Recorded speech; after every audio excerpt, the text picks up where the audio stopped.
Hello, my dear students. Good morning and Jai Shri Krishna. Once more, welcome to SSV Academy branch Neemuch. एक बार फिर से आप सभी का इस संस्था में स्वागत है। यदि आपने मेरा चैनल अभी तक सब्सक्राइब नहीं किया है तो प्लीज़ चैनल को सब्सक्राइब करिए, लाइक करिए और बेल बटन को दबाइए। BSc third year physics paper first unit first और आज का लेक्चर है लेक्चर नंबर 15। डियर स्टूडेंट्स, आज अपन बहुत इंपॉर्टेंट क्वेश्चन पढ़ने जा रहे हैं। यानी इस यूनिट में, पहली यूनिट में सबसे ज़्यादा इंपॉर्टेंट क्वेश्चन है ये, और थोड़ा सा आंसर बड़ा भी है। तो अपन इसको दो पार्ट में करेंगे, यानी आधा क्वेश्चन इस वीडियो में रहेगा, आधा क्वेश्चन नेक्स्ट वीडियो में रहेगा। ये पार्ट फर्स्ट अपन पढ़ रहे हैं, यानी आधा आंसर पढ़ेंगे अपन, ठीक है। क्वेश्चन इस प्रकार है, Compton effect and Compton shift, यानी इसको बोलते हैं कॉम्पटन प्रभाव, कॉम्पटन प्रभाव और कॉम्पटन हटाव। शिफ्ट को बोलते हैं यहां पर हटाव, कॉम्पटन हटाव। कॉम्पटन नामक एक साइंटिस्ट है, उसने ये इस प्रभाव की, इस इफेक्ट की खोज की थी, इसलिए इसको कॉम्पटन प्रभाव के नाम से जानते हैं। और साथ में इसके साथ में क्या है, कॉम्पटन हटाव है। ये दो चीज़ें अपने को पढ़ना है। अब सबसे पहली बात तो कॉम्पटन प्रभाव होता क्या है, इसको अपन समझते। देखो, जैसे एक ये पार्टिकल है, कोई सा भी एटम मान लिया, सपोज परमाणु है। अब इस पर क्या होता है कि जब एक्सरे, एक्स किरणें जब इसके ऊपर आपतित होती है तो यहां से क्या होगा, इसका प्रकिरणन हो जाता है। प्रकिरणन का मतलब होता है बिखरना। ये किरणें इस डायरेक्शन में बिखर जाती है, इस डायरेक्शन में बाहर निकल जाएगी। साथ में परमाणु के अंदर जो इलेक्ट्रॉन होता है वो ऊर्जा लेकर के इस दिशा में प्रतिक्षिप्त हो जाता है। तो इलेक्ट्रॉन तो इधर निकल जाएगा और ये एक्स किरण टकरा करके इधर निकल गए। क्लियर? तो इसको बोलते हैं प्रकिरणन, यानी बिखरना। तो ये एक्स किरण जब किसी पदार्थ पर टकराती हैं तो इसके दो अलग अलग पार्ट हो गए हैं। एक पार्ट में ये ऐसे कैसे बाहर निकल जाती है, दूसरे पार्ट में क्या होता है कि जो इलेक्ट्रॉन होता है वो ऊर्जा पाकर के इस डायरेक्शन में निकल जाता है। तो इस प्रकार से होता है प्रकिरण। तो प्रकिरण का मतलब होता है बिखरना। अब देखो यहां पे पढ़ते हैं क्या होता है ये effect. When a beam of monochromatic x-rays is made incident on a substance, यानी जब एक वर्णी, इसको बोलते हैं मोनोक्रोमेटिक को बोलते हैं एक वर्णी एक्स किरणें किसी पदार्थ पर आपतित होती है। इंसिडेंट का मतलब होता है आपतित होना। ठीक, देखो एक बार फिर से सुनिए। जब एक वर्णी एक्स किरणें किसी पदार्थ पर आपतित होती हैं तो there are two components in the scattered radiation, यानी जो विकिरण है उसके दो अलग अलग घटक हो जाते हैं, या जो अपन माने कि जो प्रकिरण है दो अलग अलग घटकों में होता है। अब कौन कौन से घटक होते हैं, देखो दो प्रकार के होते हैं। एक होता है अनमोडिफाइड। अनमोडिफाइड का मतलब होता है अपरिवर्तित विकिरण।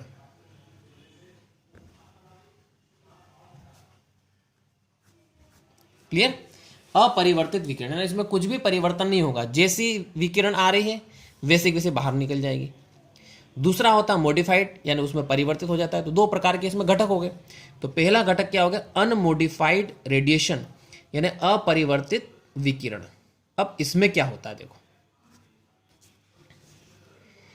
whose wavelength is same as that of incident radiation and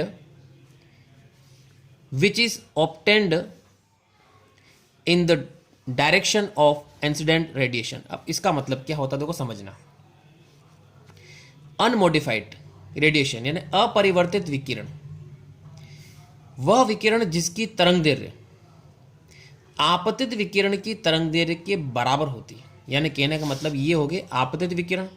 ठीक, अब यहां पर अपन बात कर रहे हैं वेवलेंथ की, तरंग दैर्घ्य की। जैसे आपतित विकिरण की तरंग दैर्घ्य लैम्डा मान लो, इसकी तरंग दैर्घ्य मान लो लैम्डा डैश। ठीक, तो अनमोडिफाइड यानी अपरिवर्तित में क्या हो रहा है कि पहले भी लेमडा है और बाद में भी कितनी रहेगी, लेमडा ही रहेगी, यानी कुछ भी परिवर्तन नहीं हो रहा है, सेम रहेगी। तो देखो यहाँ पर यही बताया गया है कि whose wavelength is same as that incident radiations, यानी जिसकी यानी अपरिवर्तित विकिरण, ये घटक, इस घटक में क्या होता है कि जिसकी तरंग दैर्घ्य आपतित विकिरण की तरंग दैर्घ्य के ठीक बराबर होती है और आपतित विकिरण की दिशा में ही प्राप्त होती है, ठीक है, obtained in the direction of incident radiation, यानी जो विकिरण प्राप्त हो रही है वो आपतित विकिरण की दिशा में ही प्राप्त होती है, तो उसको बोलते हैं अनमोडिफाइड रेडिएशन। अब दूसरा मॉडिफाइड रेडिएशन।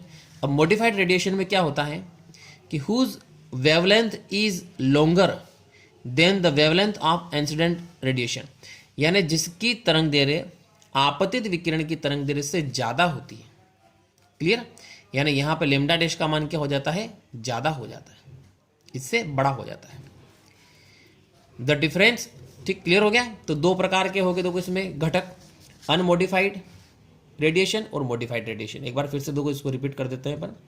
अपरिवर्तित विकिरण यानी जिसकी तरंग दैर्घ्य आपतित विकिरण की तरंग दैर्घ्य के ठीक बराबर होती है और उसी की दिशा में प्राप्त होती है, तो उसको बोलते हैं अपरिवर्तित विकिरण, अनमोडिफाइड रेडिएशन। मॉडिफाइड रेडिएशन में क्या आ जाएगा कि जिसकी तरंग दैर्घ्य आपतित विकिरण की तरंग दैर्घ्य से ज्यादा हो जाती है, अधिक हो जाती है। क्लियर, तो उसको अपन क्या बोलते हैं, परिवर्तित विकिरण यानी मॉडिफाइड रेडिएशन कहेंगे। Is that clear? आगे बढ़ते हैं। The difference in wavelength is called Compton shift. अब देखो, जैसे ये तरंग दैर्घ्य आपतित हो गया, ये हो गया प्रकिरणित, प्रकिरण के बाद लेमडा डैश हो गया, इन दोनों का अंतर निकालें, लेमडा माइनस लेमडा डैश, ठीक, इन दोनों का क्या निकाले अपन, डिफरेंस निकालें। तो इस डिफरेंस को बोलते हैं कॉम्पटन हटाओ और इसको लिखते हैं डेल्टा लेमडा से। क्लियर, तो कॉम्पटन हटाओ क्या हो गया, लेमडा माइनस लेमडा डैश। तो क्या लिखा देखो, the difference in wavelength is called Compton shift, यानी इन दोनों तरंग दैर्घ्यों का जो अंतर होता है उसको अपन बोलते हैं कॉम्पटन हटाओ। And this phenomenon is called Compton effect, और इसे अपन क्या कहते हैं, कॉम्पटन प्रभाव कहते हैं। क्लियर, ये देखो कॉम्पटन हटाओ का सूत्र, लेमडा डैश माइनस लेमडा, ये फार्मूला होता है H/m0c 1 माइनस कोस थीटा, ये अपने को प्रूव करना है। क्लियर, अब यहां पे लेमडा डैश माइनस लेमडा को अपन ऐसा लिख सकते हैं, delta lambda, delta lambda equal to क्या आ गया, H/m0c और 1 माइनस कोस थीटा। क्लियर, तो ये फार्मूला है, अपने को प्रूव करना है। अब यहाँ पे लेमडा डैश माइनस लेमडा लिखा गया, मैंने यहाँ पे थोड़ा सा उल्टा बता दिया है। एक्चुअली में क्या होगा, पहले लेमडा डैश है और फिर क्या है, लेमडा डैश, यानी इसमें से इसको घटाना है। Clear, yes. अब ये फार्मूला अपन कैसे प्रूव करते हैं, आगे बढ़ते हैं। देखो ये देखो, इसको अपन डायग्राम से समझते हैं। डायग्राम भी थोड़ा डिफिकल्ट है, बिल्कुल ध्यान से समझना आपको इसको। ये देखिए, सेंटर में यहाँ पे कोई भी एक पदार्थ हो गया, सब्सटेंस हो गया, पदार्थ। क्लियर हो गया, ये एक्स किरणें आपतित हो रही है, इस प्रकार से अपनों ने इसको बताया शेप में। इसकी वेवलेंथ कितनी, तरंग दैर्घ्य कितनी है, लेमडा हो गई। क्लियर, एक एक चीज समझना।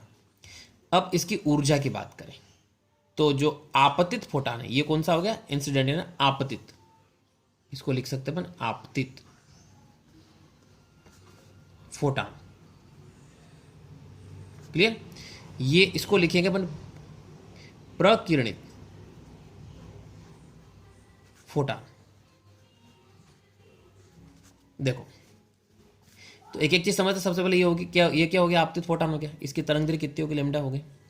अब ऊर्जा, ऊर्जा आप जानते हो क्या होता है, एच न्यू होता है। न्यू की जगह C/लेमडा लिखेंगे तो क्या आ गया, H/लेमडा आ गया, ये इसकी ऊर्जा। मोमेंटम, इसका संवेग, संवेग याद रखना आपको, H/c होता है। ऊर्जा H, जब इसमें C से डिवाइड करते हैं तो उसको अपन क्या कहेंगे, मोमेंटम। क्लियर, ये आपतित फोटान की बात हो गई। अब ये फोटान जब इस परमाणु से टकराता है तो क्या होता है कि टकराने के बाद इस दिशा में प्रकिरणित हो जाता है। कितने एंगल से, थीटा एंगल से क्या हो रहा है, प्रकिरणित हो रहा है। तो इसकी तरंग दैर्घ्य चेंज होगी। देखो, पहले थी लेमडा, बाद में तरंग दैर्घ्य कितनी होगी इसकी, लेमडा डैश होगी। तो ये क्या हो गया, प्रकिरणित फोटान हो गया। अब इधर देखो, वापस इसकी ऊर्जा देखो, पहले समझना, इधर इसकी ऊर्जा कितनी, H न्यू, तो इसकी चेंज हो गई एच न्यू डैश, या फिर इधर देखेंगे अपन एच सी अपॉन लेमडा, ये भी चेंज होगी H C upon lambda dash, ये एनर्जी हो गया। अब मोमेंटम की बात करते देखो, ये वाला मोमेंटम देखना आप, एच न्यू अपॉन सी, इधर मोमेंटम चेंज हो गया, देखो क्या आ गया एच न्यू डैश अपॉन सी हो गया। क्लियर। अब एक बात और, पदार्थ के अंदर जो इलेक्ट्रॉन होता है वो इलेक्ट्रॉन एनर्जी पा करके इस डायरेक्शन में बाहर निकल जाता है। कितने एंगल से निकलता है? 5 एंगल से निकलता है। अब इसका मोमेंटम देखेंगे तो मोमेंटम क्या होता है? M V. देखो ये मोमेंटम का फार्मूला क्या होता है? पी बराबर क्या होता है? एम वी होता है। क्लियर। तो यहाँ पे मोमेंटम कितना हो गया? एम वी हो गया। साथ में जो इलेक्ट्रॉन बाहर निकल रहा है उसकी एनर्जी का फार्मूला आपको याद रखना पड़ेगा। क्या होता है? M minus M zero C square, ये इसकी एनर्जी का फार्मूला है। क्लियर हो गया। देखो अब इसके बाद इस डायग्राम में घटक कैसे बने हैं वो समझना है। देखो ध्यान से देखना। सबसे पहले अपन इसकी बात करते हैं, M V, momentum M V. इसके दो घटक हुए। एक घटक हो गया नीचे की तरफ एम वी साइन फाई। देखो क्लियर। फाई के पास वाला कोस में लेते हैं तो कोस इधर आएगा तो इधर क्या होगा? Sine, M V sine phi. दूसरा घटक होगा इसका एम वी कोस फाई। देखो यहां पे रहा, देखो M V cos phi. Clear. अब इस घटक की बात करते हैं, H nu dash upon C की बात करते हैं, मोमेंटम बताएंगे। इसके दो घटक होंगे, एक साइन में होगा तो साइन में ऊपर बता दिया एच न्यू डैश अपॉन सी साइन थीटा। एक कोस में घटक होगा तो कोस में इधर बता दिया H nu dash upon C cos theta. अब ये दोनों एक ही डायरेक्शन में आ रहे हैं इसलिए इन दोनों को क्या कर लिया? प्लस कर लिया। Is that clear? तो ये तो डायग्राम अपने कंप्लीट हो गया है। डायग्राम में दो चीज़ें बता रखी है, ऊर्जा बता रखी है और संवेग बता रखा है। तो आपको ये बिल्कुल ध्यान से इस चीज़ को नोट करना है, डायग्राम को। ठीक है, डायग्राम क्लियर हो गया है। देखो अपन आगे बढ़ते हैं। अब यहाँ पे क्या होता है? दो नियम लगते हैं। एक तो लगता है कंजर्वेशन ऑफ एनर्जी, इसका मतलब होता है ऊर्जा संरक्षण का नियम। हिंदी में क्या बोलते हैं इसको? ऊर्जा संरक्षण का नियम। एक तो ये लगेगा, एक लगेगा कंजर्वेशन ऑफ मोमेंटम, यानी इसको बोलते हैं संवेग संरक्षण का नियम। संवेग संरक्षण का नियम। देखो सबसे पहले अपन ऊर्जा संरक्षण का नियम कैसे लगाएंगे, ये बिल्कुल ध्यान से समझना। देखो वापस डायग्राम में आते हैं। ऊर्जा के लिए अपने को ये लेना है एच न्यू ऊर्जा है पहले। टकरान प्रकीर्णन के बाद ऊर्जा कितनी होगी? एच न्यू डैश होगी। इन दोनों पे देखना, ध्यान रखना। देखो ठीक। अब इस ऊर्जा में से इस ऊर्जा को आप घटाते हो तो बाकी की जो ऊर्जा बचेगी, घटाने के बाद जो ऊर्जा बचेगी वो इस इलेक्ट्रॉन को बाहर निकालने में काम में आती है, ये वाली ऊर्जा। तो क्लियर हो गया है। यानी H nu minus H nu dash equal to M minus M zero C square. देखो ये लिखा है H nu minus H nu dash equal to M minus M zero C square. अब क्या किया? देखो इधर तो अपनों ने एच कॉमन निकाल लिया। क्लियर। और इधर आप देखोगे ब्रैकेट खोलते हो तो क्या आएगा? एम सी स्क्वायर और एम जीरो सी स्क्वायर आएगा। तो जो एम जीरो सी स्क्वायर आएगा माइनस का, उसको इधर ले लिया अपनों ने, प्लस का हो गया। क्लियर। तो यहाँ से H nu minus nu dash plus M zero C square उधर से आ गया और equal to M C square, equation first. Is that clear? यहाँ तक समझ में आ गया सभी को? आगे बढ़ते हैं। संवेग संरक्षण का नियम, कंजर्वेशन ऑफ मोमेंटम। अब इसमें क्या होगा? देखो ध्यान से समझना। इसमें इस पॉइंट पर एक मोमेंटम ऊपर लग रहा है, एक मोमेंटम नीचे लग रहा है। दोनों ऊपर नीचे लग रहे हैं और बराबर है, बराबर है। तो आप इसमें से इसको घटाओगे तो क्या आंसर आएगा? जीरो आएगा, क्योंकि दोनों इक्वल है, इक्वल है और विपरीत डायरेक्शन में है। तो इसमें से इसको घटाओगे तो क्या रिजल्ट आएगा? जीरो आएगा। देखो M V sine phi minus H nu dash upon C into sine theta equal to zero. अब यहां से इसको उधर ले जाएंगे, इक्वेशन सेकंड बन गई। Is that clear? अब एक बार और लगेगा। देखो मोमेंटम, मोमेंटम का लगा रहे, ध्यान रखना है। ठीक है। ये देखो ये मोमेंटम में संवेग हो गया, इधर का संवेग हो गया। अब इधर का संवेग ये रहा, तो दोनों को इक्वल करना। इधर का संवेग और इधर का संवेग दोनों इक्वल करेंगे। तो इधर से पहले लिख लेंगे अपन H nu dash upon C cos theta plus M V cos phi. ये किसके इक्वल करना है? एच न्यू अपॉन सी के इक्वल करना है। देखो ये किया आप लोगों ने, H nu dash upon C cos theta M V cos phi equal to H nu A, क्या लिखा? देखो एच न्यू लिखा है। क्लियर। ठीक है, क्या लिखा है? एच न्यू लिखा है, एच न्यू अपॉन सी। अब यहां से अपन क्या करेंगे? एम वी कोस फाई निकालेंगे तो इसको उधर ले गए, इसको उधर ले जाओगे तो माइनस का हो गया। तो भाई वापस इसमें क्या कॉमन आ रहा है, एच अपॉन सी कॉमन निकाल कर लिख दिया। ठीक, तो डियर स्टूडेंट्स आज अपने को बस इतना सा ही करना है। ठीक है, बाकी का जो भाग रहेगा वो आपके सेकेंड पार्ट यानी सेकेंड नेक्स्ट वीडियो में मिलेगा। Okay, thanks.